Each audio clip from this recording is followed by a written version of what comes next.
Welcome to another edition of Cheers to Careers. I'm Steve Ridinghouse, the Career Outreach Coordinator at the School of Journalism and Mass Communications at KU.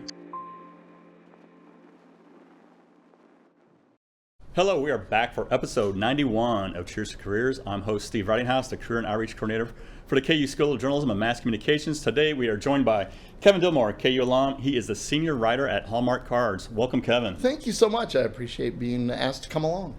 Well, I know you spent a little bit of time on campus today. I did. I know this building, Suffer Flint Hall, I hope it has some fond memories for you, but it doesn't look a lot like it did when you were a student. No, not at all. Not at all. In fact, I've even got some video. I was taking my final semester at KU. I was taking a class that was called Industrial Film. Okay. And they gave us all camcorders. And so I came in to the newsroom and shot probably 30, 40 minutes of what the newsroom looked like when we were all using Microtech VDTs and paginating on CompuGraphics.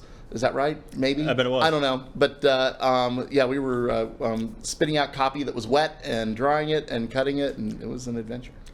What about your time like with the Daily Kansan? I know, of course, that was during the print heydays.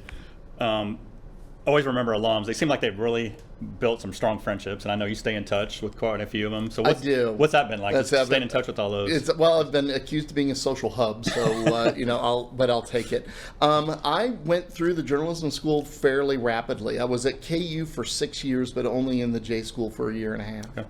So I stacked up on classes because of stuff I'd already taken previously. I was able to pretty much knock out my 3x3s with the existing school, but because I did not get on the staff of the Kansan until my final semester at KU, I did not have opportunities to spend a lot of time in class with people that have ended up being my friends for more than 40 years. Right. I don't know if it's the trial by fire or just being in the trenches at the same time, but you spend a lot of time in that newsroom, and because many of us are pretty like-minded in our goals, but very widely in our interests, it was a great place to just meet and connect with people. And what kind of positions did you have with the Daily Kansan? Well, the first semester I was in the journalism school, I had no contact with the Kansan at all. My second semester, I worked a late shift on Sundays on the Rim back, I think that's what they called it. And that was through an editing class that I had with Greg Hack. At the time, he, I believe, was the front page editor of the Times, the Kansas City Times. And then I may have that wrong. Greg, if you see this, I apologize. And then my last semester at KU, I had started as the Student Senate reporter. Okay. The Arts and Entertainment reporter left the Kansan. I think she might have even left school. And they asked me if I wanted to take that job, which I very much did. That's what I applied for in the beginning. So I was covering arts and entertainment on campus, off campus, from everything to what was happening at Murphy Hall to my own movie review column. Okay. And did I see, was it your first job out of college, Miami County? That's correct. And you were the news editor right away? Or no. I wish. They didn't want to give me that kind of authority. But it was great because I grew up in a town in Abilene, Kansas, of about 6,000, and I took this job in Paola, Kansas, which was just a little bit smaller. The paper was twice weekly. We published about 12 pages on Monday, 36 on Wednesdays. And I started there because Tom Eblin was very well connected with Phil McLaughlin, who was the publisher and owner of that paper. And Phil was looking for somebody that was versatile. Tom was gracious to describe me as versatile, and that's what got me that job. I was there for almost 15 years. So, Daily Kansan, and then working there in Paola. That's correct. Making that transition, like, to Hallmark, was that a smooth transition, or did you go through that moment like, wow, am I ready for this, or what's been happening here? Well, it was. I don't know how smooth it was or not. I mean, I guess that's. It was a strange baton pass to get me to what I do now. What had happened was that when I was working for the newspaper in Paola, I also was doing a little bit of freelancing more for magazines because I wanted to kind of keep my foot in the entertainment world. One of the magazines I was writing for, which was the official fan club magazine for the official fan club of Star Trek, and this was based in Denver, led me to connect with an editor of the fiction line for Star Trek for Simon & Schuster's pocketbooks division. I pitched stories to them, started writing fiction, got to the point where I was basically equaling my salary between my fiction writing and my freelance magazine with the newspaper. So I went full freelance, which lasted about 2.5 years, and that is harder than it looks. And so I applied for Hallmark, got in through their marketing studio. Wrote for the marketing studio for about 6.5 years. Went to I started in October of 2005. January of 2013, I moved to full-time creative writing, writing greeting cards, gift books, whatever it is that they need, with a staff of about, I think there was 30 of us at the time. And since June of 22, I've been fully dispatched to the ornament division. So I support with copy and strategy and concepting keepsake ornaments, and then also to a lesser degree the mass market line of Hallmark ornaments. I know when I talked to a lot of former journalist, but I think I did read somewhere you still consider yourself a journalist. I very much do. You can't beat that out of me. And it sounds like, and I remember taking some fiction writing classes, and I did okay, but it sounds like it was no problem with you going from like news writing to fiction writing. I mean, it's pretty seamless. I took fiction writing classes here in my because I had a film studies degree before I went into journalism, and to be honest, what I thought I was going to do was maybe work on films. But what I ended up really liking was writing about film. And so that's when I went into journalism to try to help boost my career in that. I took Fiction Writing 1 from, I'm going to goof up his name, is it Stephen Paul Lim? Does sound right. I've flipped the two, and I apologize to Professor Lim. Took Fiction Writing 1. Oddly enough, there were 2 of us in that class of maybe 20. At the very last day of the class, Professor Lim said, there's 2 students that you can expect are going to be, you may read their stories in the future. And it was me and another guy who went on to be a professional writer himself. Oh, nice. So that was great. Then Fiction 2 I took with Alan Lichter, and then Fiction 3 I took with James Gunn. And I was writing science fiction for James Gunn, and I don't know that I've done anything more terrifying. However, I got an A in that class, which is still one of my proudest achievements. Nice. I have great respect for Professor Gunn. I was able to keep in touch with him until he died, and I felt very lucky to do so. So have you always seen yourself as a creative person, or is that something you kind of develop over time? I think so. The earliest creative that I remember, besides playing with action figures and Hot Wheels and composing stories in my head, when I was in elementary school, thank goodness Mom saved all sorts of stuff, but I've got elementary school newspapers where I was attempting to write a comic strip. Nice. And then I did some reporting in middle school for the paper. Then in high school, I went toward the yearbook track rather than the newspaper track. Which, oddly enough, in our high school, they were 2 different sponsors, and they were it was a big rivalry. Almost like the news side and the ad side on the Kansan at the time. But it was and then my high school English teacher was the first person who said, maybe you could make a living at this, and that's what I went to KU to do. Nice. So 20 years at Hallmark. Yes. Writing, how do you keep the content fresh? Is that a challenge, or is it just pretty much natural for you? A lot of alcohol, maybe? No, that's not true. What's in there? Only a little bit. Yeah, you poured it. So it's one of the things that I picked up here at KU through journalism was letting people speak for themselves. Let their quotes tell the story. Anything that they're going to say is way more interesting than what I would put in their mouths. And as I started writing fiction, I really did just kind of project into this, look for the right quote. And when you hear the voices of characters in your head, and I know that sounds a little weird, but the majority of my fiction writing is what we call tie-in fiction. I'm working with established universes, characters that other people have invented, situations and settings that other people invented. Think of it like toys in the sandbox, and I'm just moving them around. And because of that, I can kind of match a voice. And I could kind of guess what maybe a character might say in a certain situation, and that's what helped me get media tie-in gigs. So my journalism, as far as moving into a creative side, you always want to write in a way to entertain the reader. And I feel like that writing features for newspapers very much helped me in concise ways get to paths where I could entertain readers with great quotes, and that's what I try to do in my fiction. And another thing I always like to brag about our students here, especially when parents have their high school student here taking a tour. What about the ability to write on deadline? I think that is an underrated skill. I always tell students, put that on your resume. I mean, deadline writing. Yeah.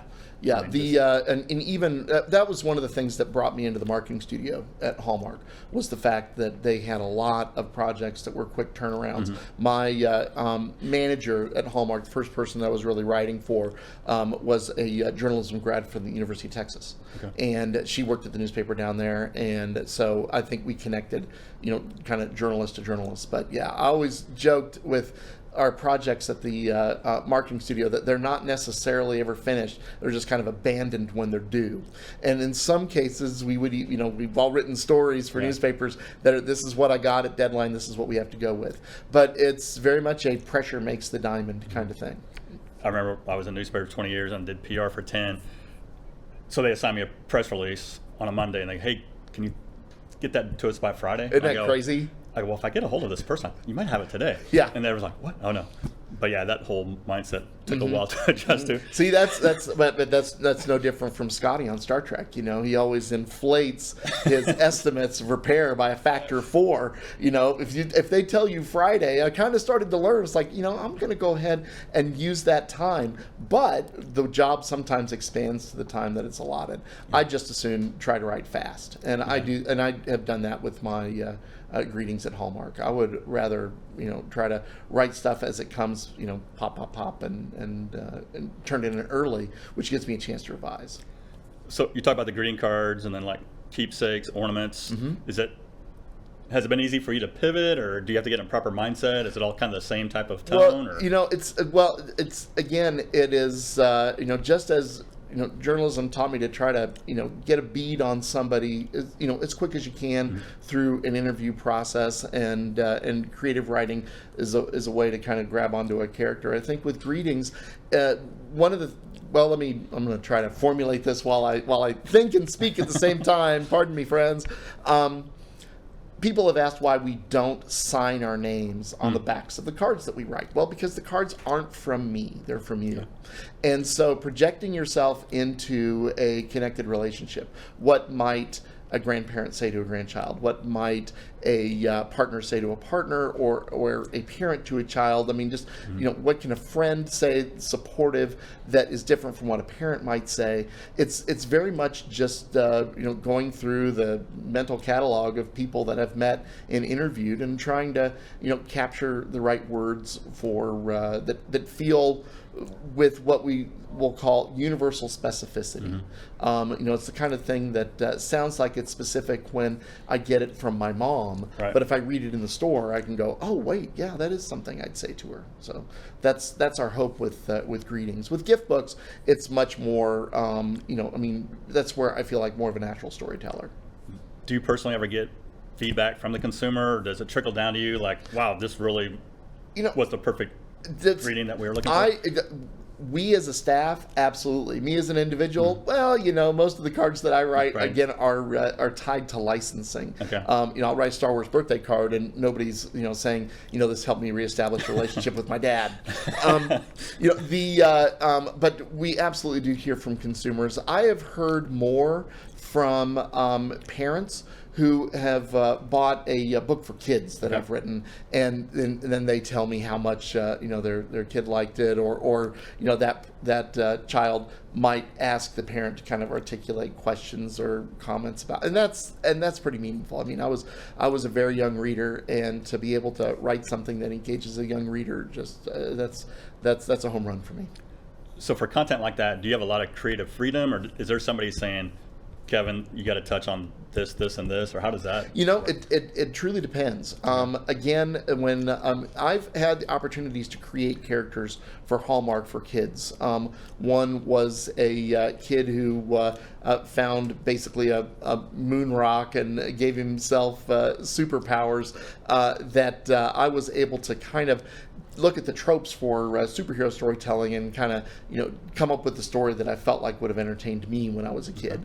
I've created a character that was called Young Santa, which is what are the lessons that a little kid learned from parents, from friends, from whoever that led him to become Santa Claus, and that was fun, and I had a lot of creative leeway there. But again, if I'm writing for a licensed character, if I'm writing like I've written Hallmark books for DC Comics characters, Superman, Batman, Justice League. Well, then, I know I can write a Superman story, but I also know I can write a Superman story that'll get approved by the licensor, right. And sometimes that doesn't necessarily happen. So when you're writing for, say, Superman, do you have to dress the part to get in the mindset? Are you putting on the cape? Why do you think I became a reporter? Oh, yeah, yeah, absolutely. It wasn't because I felt some sort of deep-seated need to tell the truth. I wanted to wear a cape under my shirt. So does that help you get in the mindset? Absolutely. Should I? No. The Fortress of Solitude, you kind of find that proper space. Yes, well, of course, and all writers like isolation, so it all works out. Are you still doing some writing for Star Trek Communicator magazine? Well, the Communicator folded, went out of business when the fan club ended, and there has been a number of subsequent Star Trek fan magazines that are officially licensed through Paramount or CBS. I've written for most of those, not all of them. I haven't done a lot of journalism outside of Hallmark. We have places called websites, Hallmark's Ideas and Inspiration. There's been one that was called Think, Make, Share, and I've written journalistic pieces for those. And I've also written journalism interviews and things for the Keepsake Ornament Club, which has tens of thousands of members. And so that's one way in-house that I try to keep myself in the swing of things.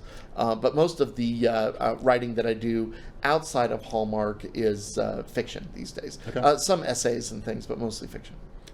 So it sounds like you're doing kind of what you envisioned while you're at KU. Maybe not exactly when you graduated, but it sounded like writing was always going to be part of your plan. It definitely was. I don't have upper body strength, for crying out loud. I'm not. I don't have the wherewithal to do a surgical procedure. I knew I very much wanted to work in words. I loved working at a twice weekly in a community paper because I got to do so many things. Yeah. I was a cops and courts reporter. I was covering school boards and city councils. I was covering to a small degree sports and a lot of features. Because that's the kind of, there's somebody once called it refrigerator journalism. The kind of stories that grandma and grandpa will get clipped and magnet to the refrigerator. I was very happy doing that. Yeah. I felt like part of the community, and I just really enjoyed meeting the people, especially young people. Yeah, I always loved doing the features, like just sitting one-on-one and just chatting with them, and I love those kind of stories. And the ones that we remember, there's one of my favorites that I'll always go back to, was a story about a young woman who was in high school, and she was working as a babysitter and working at Walmart, but giving her money to her little brother in elementary school, who was neck deep into Pokemon. That kid just couldn't get enough, and just, to sit and look at the bond between these two. I think there was maybe 8 or 10 years between them. And generationally, kids that grow up with that large of a gulf sometimes don't connect. And talking to their parents after the story and hearing from people, that story should not have been as memorable to me, but it was because I just enjoyed what it was that I was able to capture, for this family. Going back to some of that writing you do for, like your Superman, do you ever have those clients come back to you and say, we want Kevin to tell this story? Does that ever happen? You know, it has recently. The majority of my writing I do with a writing partner. Probably the closest friend I've got is named Dayton Ward. Dayton and I have been writing together for close to 25 years. The last two long form projects that we did were for a publisher in Dallas, but it was for the Marvel license. We did an Iron Man book and a Captain America book, and it wasn't too long after that we heard from Marvel directly that they were so happy with the work that we did for that publisher that they wanted us to do some stuff for them directly, which was very flattering and a lot of fun. Well, before we move on to Fast Five, I always like to ask another question.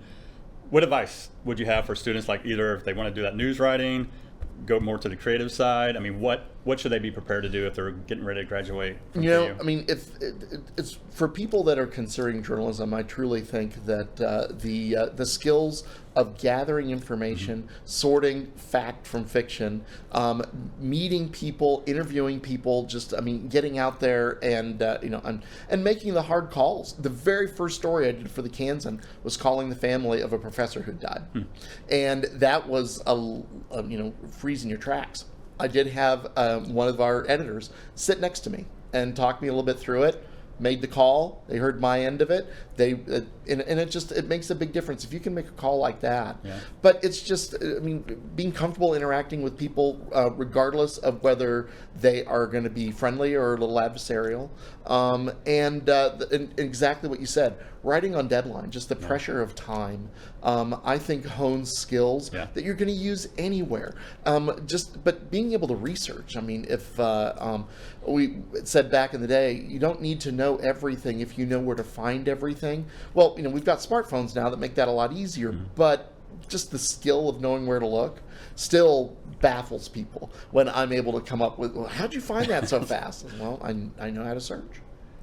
Speaking of research, so were you a microfilm expert back then? Yes, I was. Went through old. The Kansan was, older stories were on microfilm back in the day in Watson, and I remember I did a kind of a pop culture review of the 4 years basically. That from I counted back 4 years from '88 when we were graduating, just to kind of give this what bands were in town or what speakers we had on campus. And anything that just kind of gave that nostalgia. Oh my gosh, that happened. I remember that, or I attended that, and that I dug through a lot of old issues of the Kansan back then.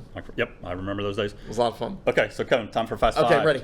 So when you want to get creative with the writing, where's your creative space? Do you have a go-to space, or do you listen to music? I mean, how do you set the creative vibe? I usually work from home when I'm doing something creative. I have bookshelves in my living room that, it's more the dining room really, that I can pull stuff off if I want to look at an old comic story or an old movie novelization or things like that. It's like, I kind of remember this scene, and I cannot listen to any music with words. Okay. I generally listen to a lot of movie soundtracks or what Apple Music calls ambient chill. No yacht club music or nothing like that? I am a huge Steely Dan fan. So, in fact, for all of you out there, the Yacht Rock documentary on Max right now is just terrific. Oh, I listen to they say the musical tastes are formed when you're 13 years old. Yeah. So I'm a prog rock. But if it's got words, I can't do it while I write. So is there a most memorable greeting card copy or a special item that you've written that copies just always resonate with you and you've always been applauded for? Applauded for it. I don't know about that. I do remember the first greeting card I ever wrote. They brought me in because I know the Star Trek license, and it was a Valentine. And on the front was Captain Kirk and a character Yeoman Rand, who was in the first season of the original series. And it says Stardate 0214. Get it? This Valentine's Day, let's make a very special Captain's Log entry. The person who designed it said it was the nastiest card he'd ever gotten through Hallmark.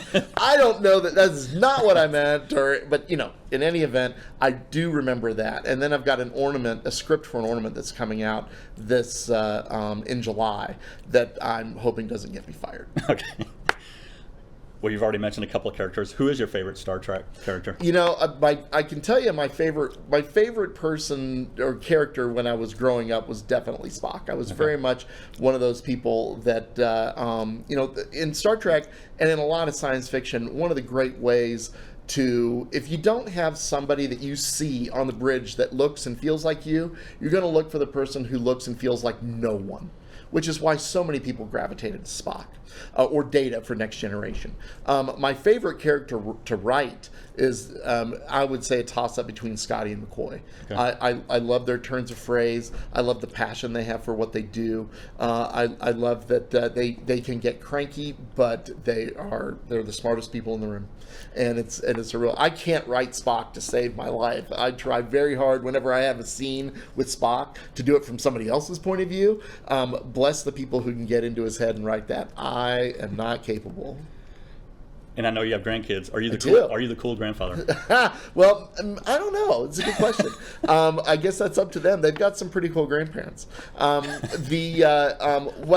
the things that people have always asked me, at least in the 7 years I've been a grandpa, is, you know, well, are you showing them this? Are you doing this? And that's not my approach at all. I would much rather have them bring me to the stuff that they enjoy, rather than me say, you know, all right, buckle up, kids. We're doing all 9 episodes of Star Wars.